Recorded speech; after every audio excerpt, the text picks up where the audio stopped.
Vision 3. We're going to wrap up a little bit on what our actual vision is. And, the more you think about this stuff, the more you're going to realize that we didn't cover some things, some major things. Yesterday we talked a lot about, the sort of court system and that kind of thing. We didn't talk anything about whether there would be overarching courts like the Supreme Court system and that sort of stuff. Could you give just a really short version, like wrap up of? Because I haven't been to either of the previous, and I know I'm bad planning, but I just wouldn't. Could you like wrap up? Can you give us a 1 minute? You want to wrap up on the legal system? Huh? Like a 30-second. No, but let's. Well, I mean, a bit of review is in order. So what we've talked about so far is we've elaborated the values that we'd like this system to be based on, and they're still going to come into play when we're talking about strategy, and we'll talk about why. But I'm going to be a vanguard with peace. That's no fun. Can I get through a little bit here? Thanks. We're going to. So the values that we've talked about are the ones that overlap with participatory economics, self-management, solidarity, equity, and diversity. And we talked about a couple or three extras, including peace as a possible value, some version of that. We talked about liberty as a value, and we talked about free association and how that will be pretty important in being able to ensure that, people are where they need to be. People are in the systems where they need. And then when we talked about sort of as the social contract concept of if you're going to establish a so-called justice system, there may be to some extent a need for people to say, okay, well, if I'm living in this community, I'm going to follow by these rules, and that's sort of the contract that's there. We don't necessarily escape that by having an anarchist or anarchistic vision.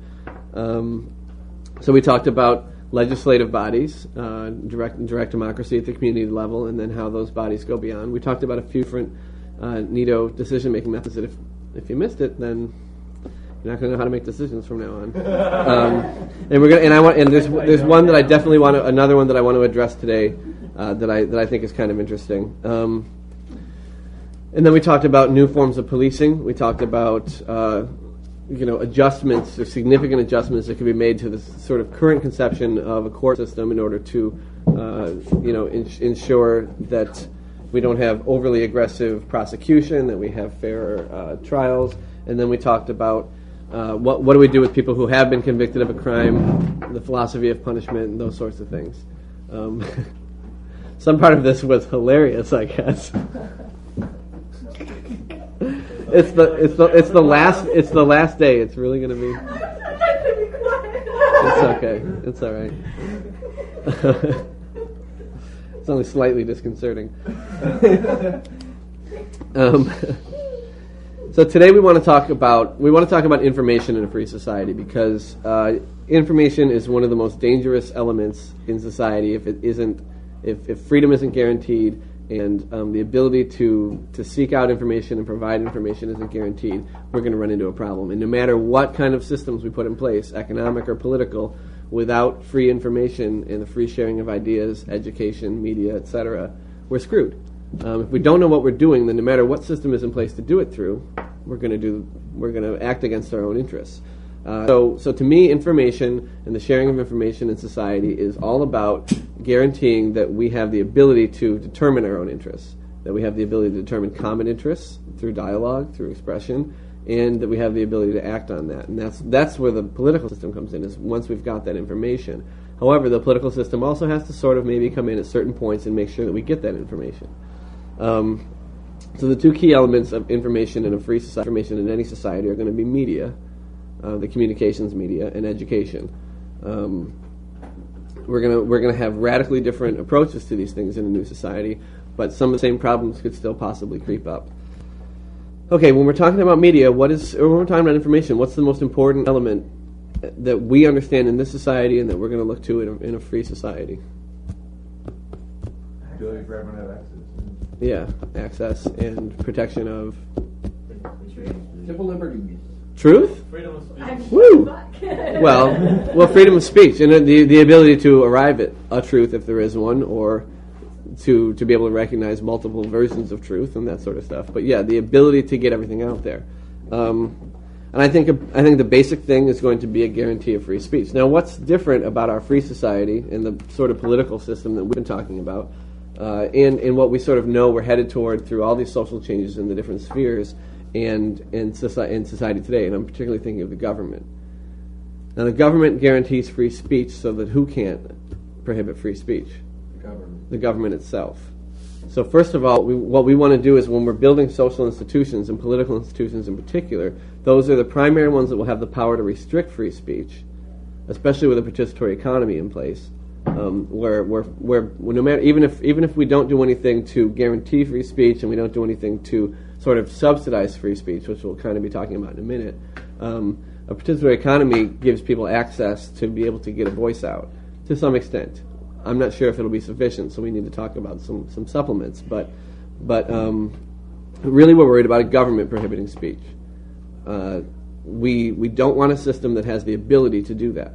So that's an advantage. If we go into it building a system that doesn't have mechanisms for prevention of free speech, that's a big advantage. But I still think that the First Amendment type thing is still going to be relevant. That we're going to want a government that guarantees free speech. Comments on that? I know you've been dying to say something. No, I haven't been dying to say anything, actually. Just the one thing, I guess the idea of if there's intent to harm in speech, just in not in terms of like political ideas that aren't great, but in terms of running in, like the old idea, running into a theater and yelling fire, and because you like to see people get trampled, and you know the people, and you could, would that be protected by free speech, or would that be not protected by murder if you kill somebody? Well, I don't have much of a critique of the most radical versions of our in the U.S. the understanding of what free speech is. Actually, I don't know if anybody does, but it incorporates. Okay, well, there are certain limitations. And those would be judged by some sort of quorum anyway. I mean, in the new setup, there would be some body that looks to see, well, maybe you overstep the line. Well, would it be a hierarchical body? No, but I mean, it could be a group of people representing the community. Let's say they could be the community standards board that says, maybe push it saying grab guns and kill folks. I don't know. Well, I mean, certain things leave the bounds of. We're not really worried about speech when it comes to organizing, for harm, right? Organizing people get together with guns and whatever. I mean, it isn't that you said you wanted to do it; it's that you began to do it.